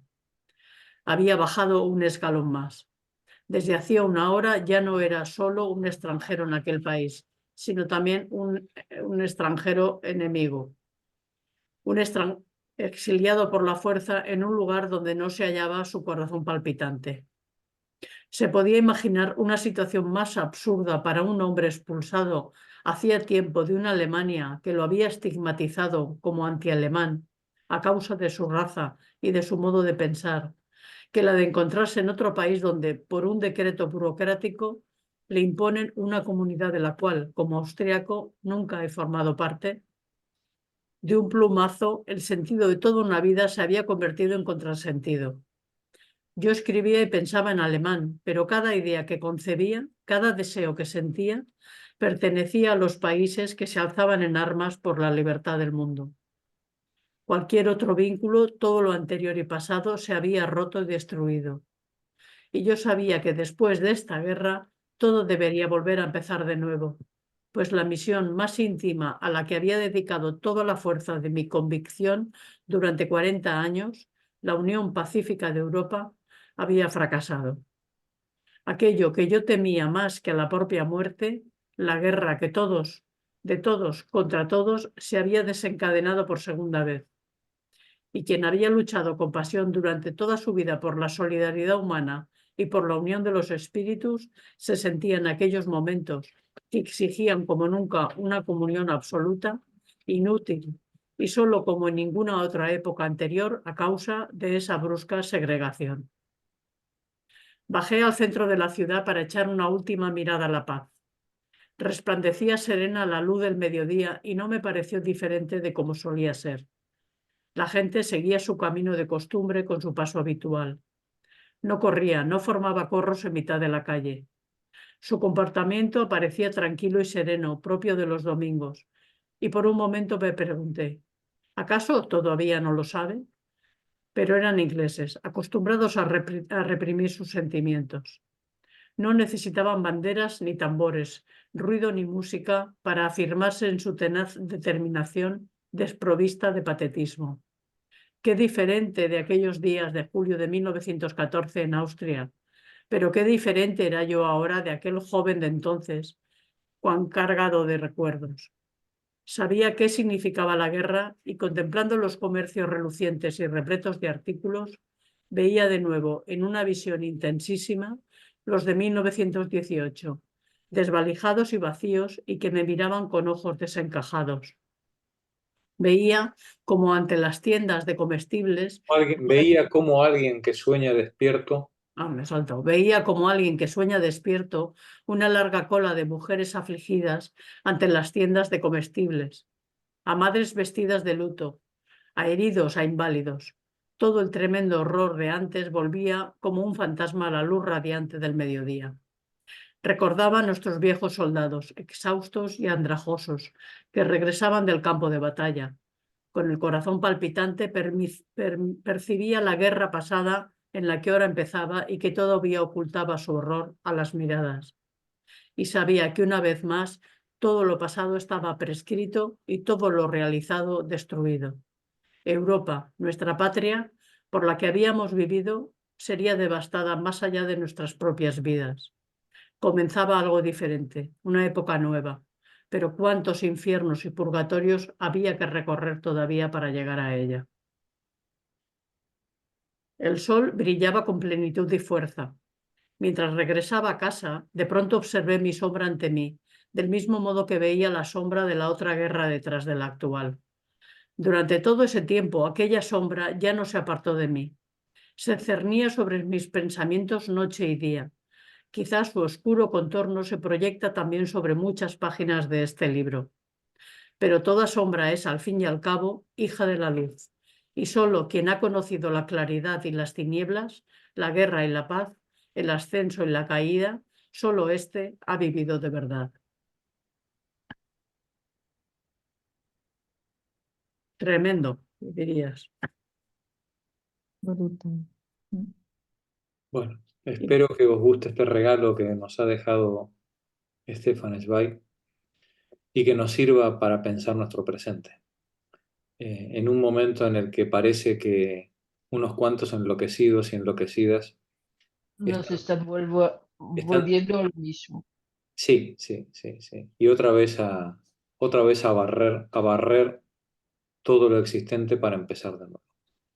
Compañeras, el miércoles que viene retomamos otra vez el texto de Simone de Beauvoir para ver su descripción de la vejez de Freud. Gracias por acompañarme, por estar conmigo.